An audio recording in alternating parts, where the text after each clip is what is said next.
Hello all. A little shop stall it is then. Somewhere to perch while marking joint layouts, detail work and going through designs and cut lists.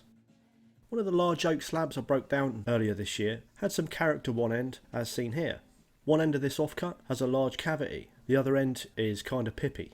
The end with the cavity would make a nice feature for a stool seat I think, aided by a resin fill. So that's where we'll start. Although I want a nice stool at the end of all this, it is going to be a little imperfect. Not least because I'm using scraps of oak and mahogany, either leftovers or unsuitable for my furniture builds, but also as I'll be machining some of the joinery and stretcher spindles with my sled.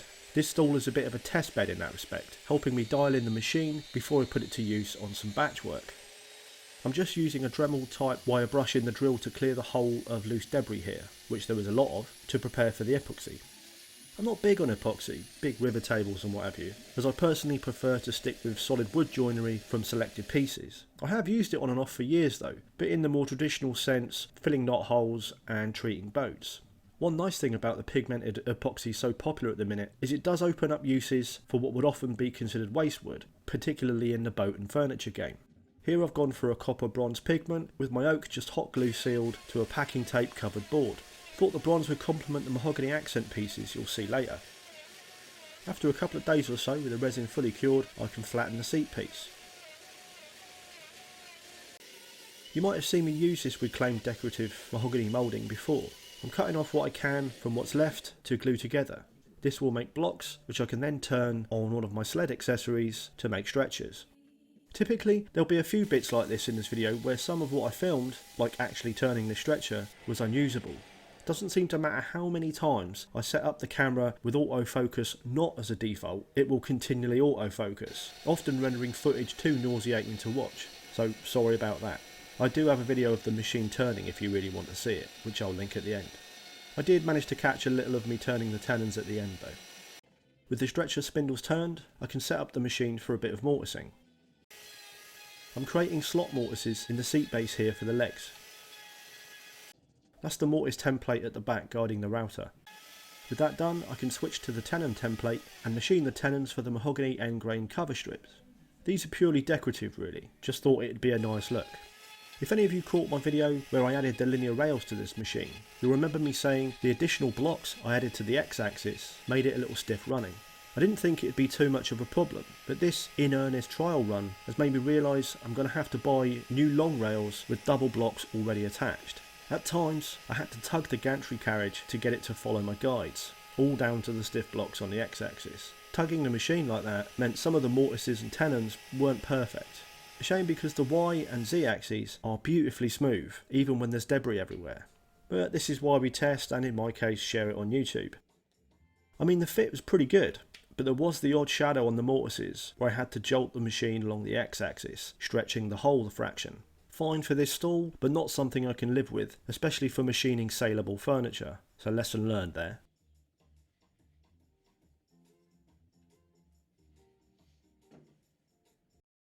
More oak for the legs. Despite how clean these pieces look on camera, there were a few faults in these that made me reject it for furniture. Nothing major, just some deep pores and some minor cracks. Decent for a rustic look, or a shop stool, just not for the clean look I like in my furniture. I've got enough to make 3 35 by 35mm legs. Each will have a slight 3° pitch. You can see here I've set the workpiece guide on my machine to 3 degrees. Then on to milling the tenons in the legs.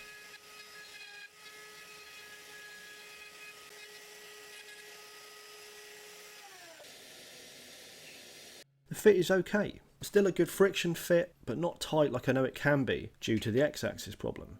That was the back leg with a simple 3° angle. The two front legs pitch 3 degrees forward and 3 degrees out to the side. So the workpiece guide is set for that compound angle, then milled as before.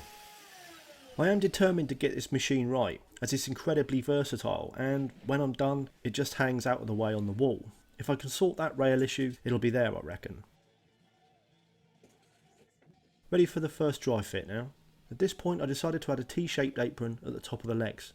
They'll do little for overall strength when finished, but they will allow me to assemble and glue the base, leaving the seat to be added later, allowing me not only to finish it separately if it needs little epoxy fills, but allows me to clamp the base square when gluing, then add pressure from foot to seat when the seat is finally added. It'll make sense. The two apron pieces will dovetail together.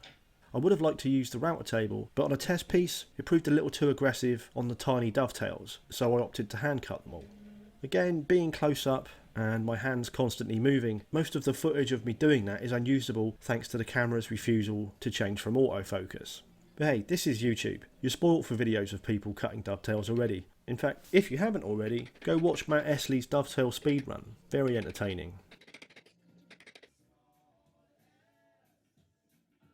Mine wasn't anything like a speedrun, and I found these small pieces really fiddly. But an hour or so later, I can do another dry fit. This time with the aprons to make sure the seat sits perfectly against the angle on the legs and keeps the legs at the right distance to perfectly fit the seat mortises. Which they did, which was a relief. I didn't want to have to repeat this process.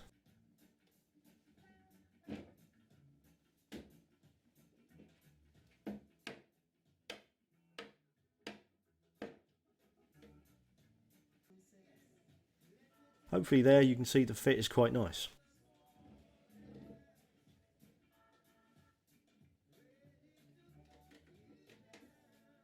More hand tools for the next step then. This time with the spoke shave, adding a taper to the ends of the stretchers. Lovely little process this. I can do tapers on the machine by offsetting the centre hole at one end, but I wanted to go easy and feather these ones into the tenon gradually by hand.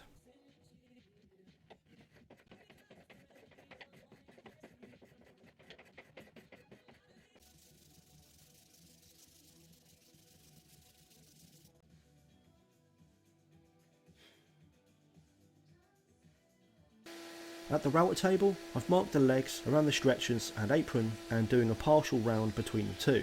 This will leave a little more bulk where the legs are intersected. It's a nice look, I think. Muscular where it needs to be kind of thing. Used to see it a lot on classical dining chairs, especially on the back legs.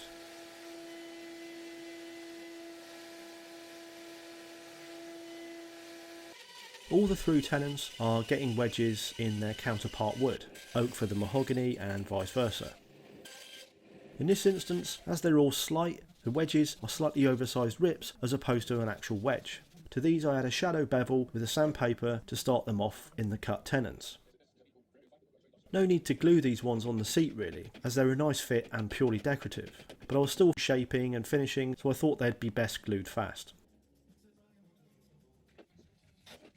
You've probably noticed by now the mahogany for the seat apron is more a brown than the reddish brown of the stretchers.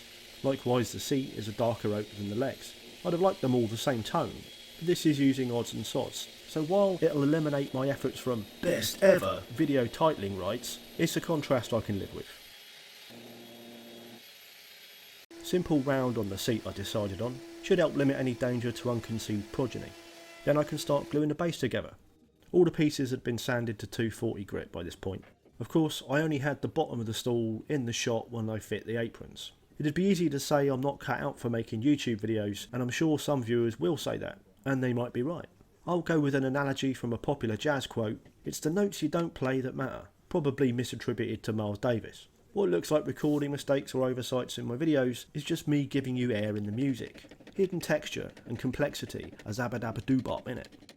At this point I can tap in the wedges for the stretchers. With the glue dry and the wedge tenons trimmed, I can go about levelling the bottom of the legs. Then the first splash of Osmo to the seat and base. Nice to finally see the contrast in the woods pop a bit.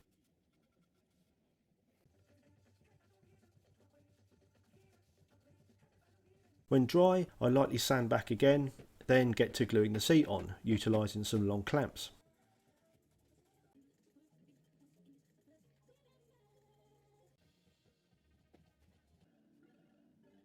I'm putting rubber feet on this stool. My garage floor is really rough screed, so I thought these squishy white feet would do a good job of evening things out.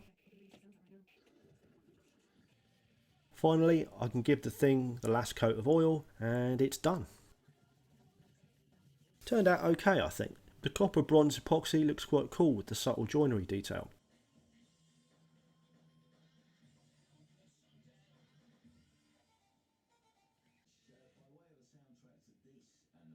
You can see the dust from my feet already collecting on the stretchers there as I put it to use the second it was finished. The choice of rubber feet I really like. Don't know if it's notable in the vid as I sit on it, but the feet act almost like suspension. Makes it really comfortable and evens out this rough ground, no rocking.